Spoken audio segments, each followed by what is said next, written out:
Hello प्यारे बच्चों, आप सभी का एक बार फिर से हमारे यूट्यूब चैनल डी तरंग क्लासेस में स्वागत है। हम पढ़ रहे हैं कक्षा 3 की कार्य पुस्तिका बुनियादी कौशल विकास इंग्लिश वर्कशीट 13 और 14।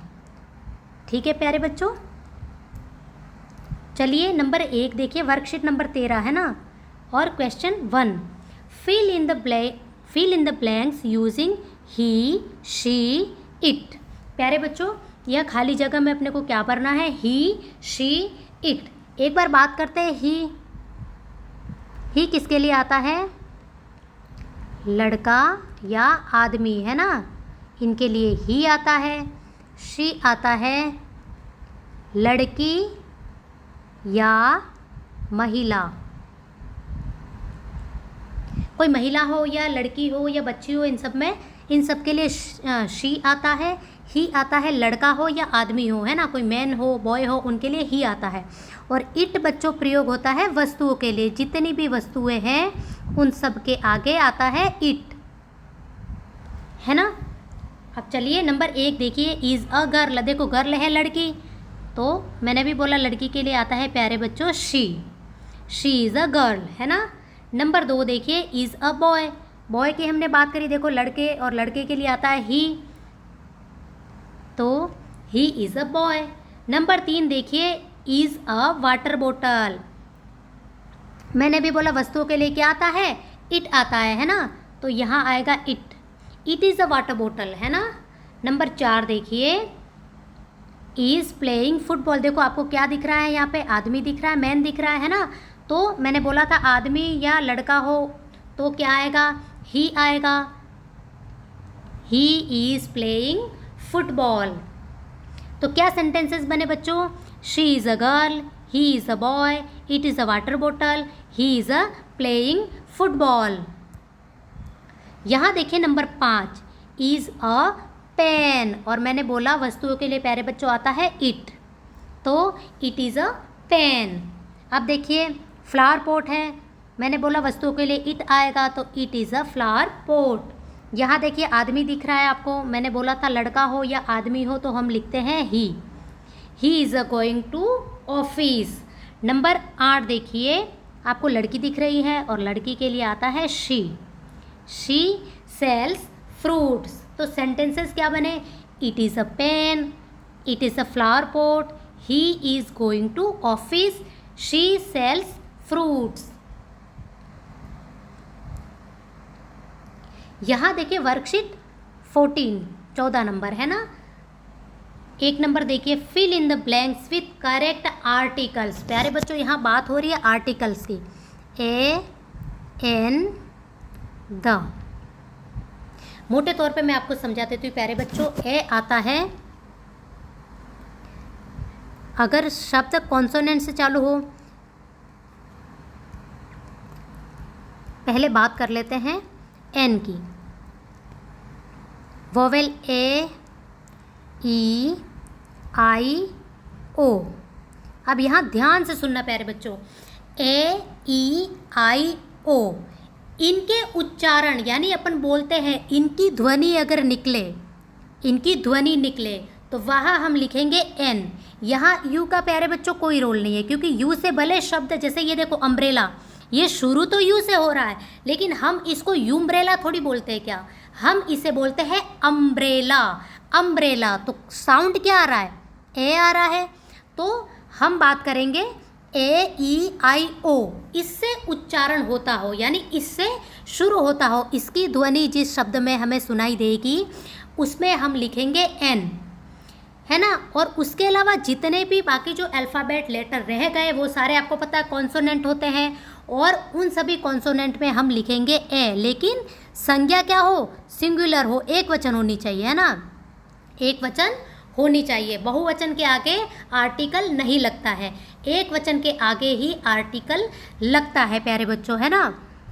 तो वोवेल ए, ई, आई, ओ से जो वर्ड स्टार्ट हो रहे हैं, जिनकी शुरुआत हो रही है, वहाँ आएगा एन, और ए बाकी जितने भी कॉन्सोनेंट से जो शुरू हो रहे वर्ड्स सिंगुलर यानी एक वचन हो, वहाँ आएगा ए। और जो द आता है वो आता है विशेष जो वस्तुएं हैं अनोखी जो वस्तुएं हैं पूरे संसार में, जो एक ही वस्तु होती है जो विशेष हो, जिसके बारे में कोई अच्छी बात की जा रही हो या जिसके बारे में बात की जा रही हो, उन सब के आगे लगाएंगे द।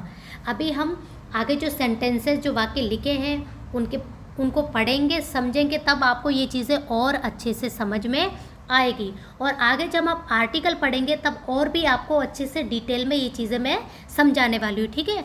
फिलहाल के लिए आप एक बार इतना समझ ले। अब हम काम करते हैं सेंटेंसेस पे। नंबर 1 देखिए, आई ईट एप्पल एवरी डे। कहाँ से शुरू हो रहा है? ए, साउंड भी ए आ रहा है, तो हम यहाँ लगाएंगे an. I eat an apple every day. Number 2 देखिए, सीमा हैज़ अम्ब्रेला। आ से साउंड आ रहा है, आ से, तो यहाँ आएगा an umbrella. Seema has an umbrella. Number 3 देखिए, the cat sees a pot. P consonant से शुरू हो रहा है और एक वचन भी है ना, तो ए लिखेंगे। Number 4, this is an elephant. Elephant, elephant है ना, शुरुआत ऐसे हो रही है, ए ई आई ओ यू, इन चारों से जो उच्चारित होगा उनके आगे एन आएगा, तो यहाँ हम लिखेंगे एन। अब पढ़िए क्या है, this is an elephant. It is old house. O से साउंड शुरू हो रहा है, ओ, तो it is an old house. Number 6 देखिए, Tina sits under a tree. Consonant है प्यारे बच्चों, टी, और एक वचन भी है, तो यहाँ हम लिखेंगे ए। नंबर 7 देखिए, Shekhar has orange. O sound कर रहा है तो एन आएगा। Shekhar has an orange. Number 8 देखिए, मून लुक्स ब्यूटीफुल टुडे। अब मैंने बोला विशेष, जो विशेष हो, पूरे वर्ल्ड में एक ही हो, या जिसके बारे में कोई बात की जा रही है, उसके आगे हमेशा प्यारे बच्चों आता है the moon looks beautiful today.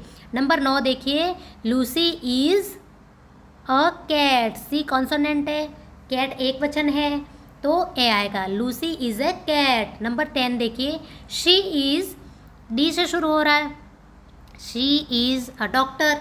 D consonant है और डॉक्टर एक वचन है, तो हम यहाँ लिखेंगे ए। तो सेंटेंसेस पढ़ते हैं, Tina sits under a tree, Shekhar has an orange, the moon looks beautiful today, Lucy is a cat, she is a doctor. यहाँ देखिए number 11, Ganga is a holy river. Holy यानी धार्मिक है ना, धार्मिक जो चीज़ें होती हैं उनको होली कहते हैं। अब गंगा विशेष है, गंगा हमारे लिए विशेष है और एक ही है गंगा, तो the Ganga is a holy river. Number 12, Aditi has big. B से शुरू हो रहा है, बी क्या है प्यारे बच्चों? कॉन्सोनेंट है। बिग कार यानी एक वचन संज्ञा है, तो A, Aditi has a big car. Number 13 देखिए, पंचतंत्र इज़ इंटरेस्टिंग। इंटरेस्टिंग तो एन है ना, यहाँ क्या आएगा? एन आएगा, ठीक है। अब नंबर 14 देखिए, बैग इज़ हैवी। अब देखो यहाँ पे ध्यान देना प्यारे बच्चों, है ना, यहाँ पे हम ए भी लिख सकते हैं और द भी लिख सकते हैं, क्योंकि प्रॉपर किसी एक बैग की बात की जा रही है। जैसे कोई एक बैग है पास में पड़ा भरा हुआ, अगर प्रॉपर किसी एक बैग के बारे में कहा जाएगा तो द आएगा, और बैग की बात की जा रही है तो ए आएगा। लेकिन दोनों ही सही है, द भी लिख सकते हैं, ए भी लिख सकते हैं ना। और नंबर 15 देखिए, ही रोज पिक्चर पी, तो ए, ही रोज अ पिक्चर।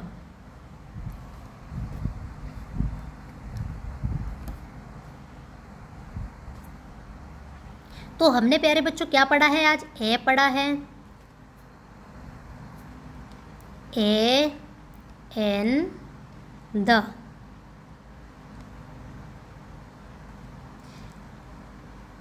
ए ई आई ओ, इनसे जो वर्ड्स स्टार्ट होते हैं, इनसे जिन वर्डों की शुरुआत हो रही है, उच्चारण हो रहा है,